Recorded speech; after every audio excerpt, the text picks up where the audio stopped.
வணக்கம் நண்பர்களே. 2025 ஆண்டு நவம்பர் மாதம் இந்திய தேர்தல் ஆணையத்தால வாக்காளர் பட்டியல்ல சிறப்பு தீவிர திருத்த பணிகளானது துவங்கப்பட்டதுங்க. இந்த பணிகளின் பொழுது தகுதி வாய்ந்த அனைத்து வாக்காளர்களுக்கும் கணக்கீட்டு படிவமானது வழங்கப்பட்டதுங்க. இந்த கணக்கீட்டு படிவத்துல வாக்காளருடைய தற்போதைய தகவல்கள் மற்றும் சிறப்பு தீவிர திருத்த பணிகள் நடைபெற்ற 2002 அல்லது 2005 ஆண்டிற்கான முந்தைய தகவல்களை எழுதி கொடுக்கும்படி படிவமானது வழங்கப்பட்டதுங்க. அந்த படிவங்களை திரும்ப பெற்றுக்கொண்ட தேர்தல் ஆணையமானது வாக்காளர்களிடம் இருந்து பெறப்பட்ட கணக்கீட்டு படிவத்தில் குறிப்பிட்டுள்ள தகவல்களை சரிபார்க்கும் பணிகளானது நடைபெற்று வந்து கொண்டிருக்கின்றதுங்க. நாம கணக்கீட்டு படிவத்தில் கொடுத்த தகவல்கள் ஏதோ ஒரு வகையில தவறுதலா இருந்ததுன்னா அந்த தவறுகளை சுட்டிக்காட்டி உரிய ஆவணங்கள் மற்றும் விளக்கங்களை கொடுக்கும்படி வாக்காளர்களுக்கு நோட்டீஸ் ஆனது வழங்கப்பட்டு வருகின்றதுங்க. உங்க பகுதிக்கான BLO அதிகாரிகளே உங்களை தொடர்பு கொண்டு இந்த நோட்டீஸ் குறித்த தகவல்களை உங்களுக்கு தெரிவிப்பாங்க. ஒருவேளை அவங்க தெரிவிக்கிறதுக்கு முன்னாடியே நீங்க தெரிஞ்சுக்க விரும்புனீங்கன்னா இணைய வழியில எளிய முறையில நமக்கான நோட்டீஸ் வந்துள்ளதா என்பதை தெரிஞ்சுக்க முடியுங்க. நமக்கு நோட்டீஸ் வந்திருக்காங்கிறத இணையத்துல எப்படி நாம சரிபார்ப்பதுங்கிறதுக்கான தகவல்களை தான் இந்த காணொலியில பார்க்க போறோங்க. இப்போ நாம டிசம்பர் மாதம் 19ஆம் தேதி வெளியிடப்பட்ட வரை வாக்காளர் பட்டியல்ல பெயர் வந்தவங்க எந்த மாதிரியான சிக்கல்கள் எல்லாம் அவங்களுக்கு இருக்கு, அதை எப்படி அவங்க எதிர்கொள்ளணுங்கிறதுக்கான நடைமுறைகளை பார்க்கலாங்க. நம்ம முந்தைய காணொளிகள்ல ஒரு கணக்கீட்டு படிவத்தை எப்படி நிரப்பணுங்கிறதுக்கான தகவல்கள் எல்லாம் பல தடவை சொல்லியிருக்கோங்க. முடிஞ்சு போன விஷயத்த பேசி என்னப்பா பிரயோஜனம்னு நீங்க கேட்கலாம். இருந்தாலும் ஒரு தகவலை நாம கொடுக்கும் பொழுது அடிப்படையில இருந்து கொடுத்தாதான் ஒருவேளை ஏதாவது தவறு நடந்திருந்தா எங்கிருந்து நடந்ததுங்கிறத சரி பார்க்க முடியுங்க. அந்த அடிப்படையில தான் நாம ஏற்கனவே முடிந்த இந்த பணிகளுக்கான நடைமுறைகளை மீண்டும் ஒரு முறை உங்க புரிதலுக்காக விளக்கி சொல்றோங்க. கணக்கீட்டு படிவத்துல மேல கீழன்னு 2 பகுதியா கொடுக்கப்பட்டிருக்கோங்க. மேல இருக்கக்கூடிய அந்த பகுதியில சம்பந்தப்பட்ட வாக்காளருடைய தகவல்கள் எல்லாம் கேட்கப்பட்டிருக்கோங்க. உரிய தகவல்கள் எல்லாத்தையும் சரியா எழுதி படிவத்தின் 2ஆம் பாதியில கேட்கப்பட்டுள்ள கேள்விகளுக்கான பகுதிக்கு வந்தோம்னா கணக்கீட்டு படிவத்தின் இடது பக்கம் மேல எந்த வாக்காளருடைய பெயர் குறிப்பிட்டுள்ளதோ அந்த வாக்காளருக்கான முந்தைய தகவல்கள் 2002 அல்லது 2005 ஆண்டு வெளியிடப்பட்ட சிறப்பு தீவிர திருத்த வாக்காளர் பட்டியல்ல வாக்காளருடைய பெயர் இருந்ததுன்னா அந்த குறிப்பிட்ட வாக்காளர்கள் கணக்கீட்டு படிவத்தோட இடதுபுறம் தகவல்களை கொடுத்திருக்கணுங்க. இந்த வாக்காளர்கள் வலதுபுறம் எதையும் எழுதாம இந்த படிவத்தை திருப்பி கொடுத்திருக்கணுங்க.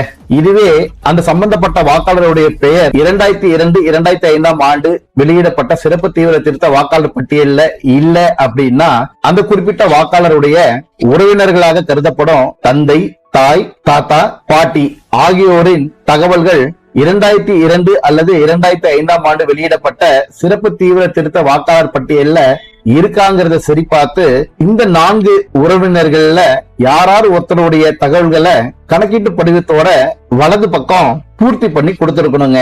இந்த வாக்காளர்கள் இடது பக்கம் எந்த விதமான தகவல்களும் எழுதியிருக்க கூடாதுங்க. இந்த மாதிரி கேட்கப்பட்ட கேள்விகளுக்கு சரியான தகவல்கள் எழுதி கொடுத்த வாக்காளர்களுக்கு பெரும்பாலும் எந்த பிரச்சனையும் இல்லைங்க. ஆனா பல வாக்காளர்கள் அவங்களுக்காக கொடுக்கப்பட்ட கணக்கீட்டு படிவத்துல மேல இருக்கக்கூடிய பாகத்துக்கான தகவல்கள் மட்டும் குறித்து கையொப்பமிட்டு திருப்பி கொடுத்திருக்காங்க. அந்த மாதிரி வாக்காளர்களுக்கு உங்களுடைய முந்தைய தகவல்கள் அதே பகுதியில இருக்கும் பட்சத்துல BLO அதிகாரிகளே அவங்க அதை பூர்த்தி பண்ணி பதிவேற்றம் பண்ணிருக்காங்க. அதுவே நீங்க பகுதி மாறி இருந்தாலோ அல்லது தொகுதியே மாறி இருந்தாலோ உங்களுக்கான தகவல்களை நீங்க தாங்க தேடி கணக்கீட்டு படிவத்தில் நிரப்பி கொடுத்திருக்கணுங்க. அப்படி தேடி எழுதாத வாக்காளர்களும் ஒரு சிலர் 2ஆம் பகுதியில வலதுபுறம் இடதுபுறம்னு 2 இடத்துலயும் தகவல்களை கொடுத்த வாக்காளர்களும் எழுதும் பொழுது எழுத்து பிழையாக எழுதிய வாக்காளர்களுக்கும் தெரிந்தே தவறான தகவல்கள் கொடுத்த வாக்காளர்களுக்கும் தற்பொழுது தேர்தல் ஆணையத்தால கணக்கீட்டு படிவத்தில் செய்யப்பட்டுள்ள தவறுகளை சுட்டிக்காட்டி நோட்டீஸ் ஆனது வழங்கப்பட்டு வருகின்றதுங்க. இந்த நோட்டீஸ இணையதளத்துல எளிமையான முறையில பார்த்து தெரிஞ்சுக்கலாங்க. இப்படி இணைய வழியில நமக்கான நோட்டீஸ பார்த்து தெரிஞ்சுக்கிறதுக்கு முன்னாடி நாம ஏற்கனவே நம்ம கைபேசி என்ன வாக்காளருக்கான தகவல்கள்ல பதிவு செஞ்சிருக்கோமாங்கிறத முதல்ல தெரிஞ்சுக்கணுங்க. அப்படி கைபேசி எண் ஏற்கனவே பதிவு செய்யப்பட்ட வாக்காளர்களுக்கு மட்டும்தான் இணைய வழியில பார்க்க முடியுங்க. அப்படி கைபேசி எண் பதிவு செய்யாதவங்க முதல்ல ஜனவரி 30ஆம் தேதிக்குள்ள படிவம் 8ல உங்க கைபேசி எண்ணை இணைப்பதற்கான தகவல்களை கொடுத்து பூர்த்தி பண்ணி விண்ணப்பிச்சிருங்க. கைபேசியில் பதிவு செய்யாத வாக்காளர்கள் உங்க பகுதிக்கான பிஎல்ஓ அதிகாரிகளை தொடர்பு கொள்ளலாம் அல்லது பிஎல்ஓ அதிகாரிகளே உங்களையும் தொடர்பு கொள்றதுக்கான வாய்ப்புகள் உள்ளதுங்க. எது எப்படி இருந்தாலும் நாம பேசிட்டு இருக்கிற இந்த நோட்டீஸ் வழங்கும் நடைமுறையானது பிப்ரவரி மாதம் 10ஆம் தேதி வரை தொடருங்கிறத கவனத்துல வச்சுக்கோங்க. இன்னைக்கு நமக்கான நோட்டீஸ் வரலனாலும் பிப்ரவரி மாதம் 10ஆம் தேதிக்குள்ள எப்ப வேணாலும் நம்மளுக்கான நோட்டீஸ் ஆனது இணையதளத்தில் வெளியிடப்படலாங்க. அதனால பிப்ரவரி மாதம் 10ஆம் தேதி வரை வாக்காளர்கள் எல்லாம் கொஞ்சம் விழிப்போடு இருக்கிறது நல்லதுங்க. இணைய வழியில இந்த தகவலை தெரிஞ்சிக்க கூகுள்ங்கிற தேர்தளத்துல voters.eci.gov.in என்ற தேர்தல் ஆணையத்தோட அதிகாரப்பூர்வ இணையதள முகவரியை பதிவிட்டு காட்டக்கூடிய இந்த பக்கத்துல முதல் வலைதளத்தை தேர்ந்தெடுத்தோம்னா இப்படி ஒரு முகப்பு பக்கமானது காட்டப்பட்டிருக்குங்க. இந்த வலைதளத்துல மேலும் தகவல்களை நம்ம தெரிஞ்சிக்க முதல்ல இந்த வலைதளத்துல நாம ஏற்கனவே உருவாக்கி இருந்த நமக்கான கணக்குக்குள்ள போகணுங்க. இதுக்கு நாம இப்ப பாக்குற இந்த வலைதளத்தோட வலதுபுறம் மேல் மூலையில சைன் அப் லாகின்னு 2 தேர்வுகளானது கொடுக்கப்பட்டிருக்கோங்க. ஏற்கனவே நீங்க இந்த வலைதளத்துல கணக்கு வச்சிருந்தீங்கன்னா லாகின்ங்கிற இந்த தேர்வை தேர்ந்தெடுத்து உங்களுக்கான தகவல்களை பதிவிட்டு இந்த வலைதளத்துக்குள்ள போகலாங்க. ஒருவேளை இந்த இணையதளத்தை இப்பதான் நீங்க பயன்படுத்துறீங்க அப்படின்னா புதிய கணக்கை எப்படி துவங்கலாங்கிறதுக்கான காணொலியை நாம ஏற்கனவே நம்ம சேனல்ல வெளியிட்டு இருக்கோங்க. இப்ப நீங்க பாக்குற இந்த திரையோட வலதுபுறம் மேல் மூலையில இந்த காணொலிக்கான லிங்க கொடுக்கறோங்க.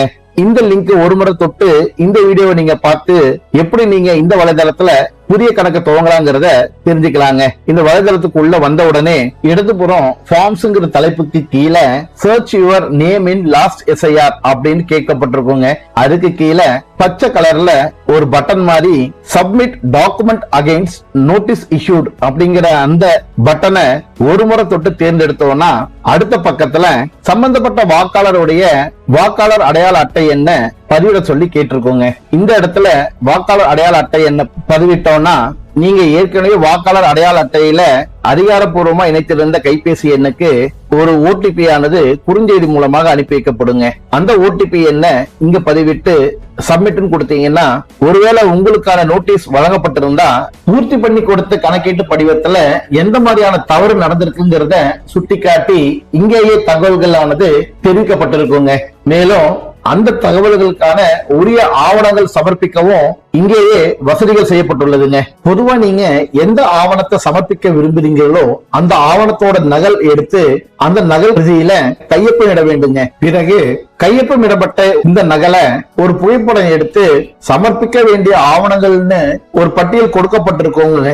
அந்த பட்டியல்ல எந்த வகையான ஆவணங்களை நீங்க சமர்ப்பிக்க போறீங்கிறதுக்கான தேர்வை செஞ்சு அந்த ஆவணத்துக்கான இந்த புகைப்பட இணைப்பை பதிவேற்றம் செய்யணுங்க. மேலும் சில நடைமுறைகள் பின்பற்றப்பட்டு இந்த வகையில தான் ஆவணங்களை இணையம் மூலமா சமர்ப்பிக்கணுங்க. இதுவே ஒருவேளை உங்க வாக்காளர் அடையாள அட்டை என்ன நீங்க பதிவிட்ட பிறகு உங்க அதிகாரப்பூர்வ கைபேசிக்கு ஓடிபி பதிவிட்ட பிறகு உங்களுக்கு எந்த நோட்டீஸும் வரலன்னா இந்த மாதிரியான ஒரு தகவல் தான் காட்டப்பட்டிருக்குங்க. வாக்காளருக்கான தகவல்ல நான் என்னோட கைபேசி என்ன கொடுத்திருக்கேனா இல்லையான்னு தெரியல அப்படின்னா உங்க வாக்காளர் அடையாள அட்டைக்கான என்ன பதிவிட்டு சப்மிட் கொடுத்தீங்கன்னா கீழேயே எந்த விதமான கைபேசி எண்ணும் இந்த வாக்காளருக்கான தகவல்ல இணைக்கப்படவில்லைன்னு இந்த மாதிரி ஒரு தகவல் காட்டி கைபேசி எண்ணை இணைப்பதற்கு படிவம் எட்ட சமர்ப்பிக்க சொல்லி தெரிவிக்கப்படுங்க. இந்த மாதிரி தகவல் கிடைக்கக்கூடிய வாக்காளர்கள் எல்லாம் நிச்சயமா உங்க பகுதிக்கு உண்டான பிஎல்ஓ அதிகாரி தொடர்பு கொண்டு உங்களுக்கான நோட்டீஸ் வந்திருக்காங்கிறத கேட்டு தெரிஞ்சுக்கோங்க. இந்த காணொலியிலே நாம முன்னாடி சொன்ன மாதிரி தகவல்கள் சரிபார்க்கும் இந்த நடைமுறையானது பிப்ரவரி மாதம் 10ஆம் தேதி வரை நடைபெறும் என தேர்தல் ஆணையத்தால ஏற்கனவே அறிவிக்கப்பட்டிருந்ததுங்க. ஏற்கனவே ஆணையத்தோட நடைமுறைகள்ல கால நீட்டிப்பானது வழங்கப்பட்டதை போல தற்பொழுது நடைபெற்றுக் கொண்டிருக்கின்ற இந்த நடைமுறைக்கும் கால நீட்டிப்பு இருக்குமான்னு நிச்சயமா நம்மளால சொல்ல முடியாதுங்க. ஒருவேளை கால நீட்டிப்பு இருந்தாலும் முடிந்தவரை அனைத்து வாக்காளர்களும் இந்த குறிப்பிட்ட நாளுக்குள்ள உங்களுக்கான நோட்டீஸ் வந்திருக்காங்கிறத கேட்டு தெரிஞ்சுக்கிட்டு உரிய ஆவணங்களை நேர்லயோ அல்லது இணையம் மூலமாகவோ சமர்ப்பிக்க முயற்சி பண்ணுங்க. ஒருவேளை இந்த நோட்டீஸை கவனிக்காம விட்டுட்டீங்கன்னா பிப்ரவரி மாதம் 17ஆம் தேதி வெளியிடப்படக்கூடிய இறுதி வாக்காளர் பட்டியல்ல உங்க பெயர் இடம்பெறாது என்பது குறிப்பிடத்தக்கதுங்க. இறுதி வாக்காளர் பட்டியல்ல உங்க பெயர் வரலன்னா அடுத்து வர இருக்கின்ற தமிழ்நாடு சட்டமன்ற தேர்தலில் உங்களால வாக்களிக்க முடியாத ஒரு நிலை ஏற்படுங்க.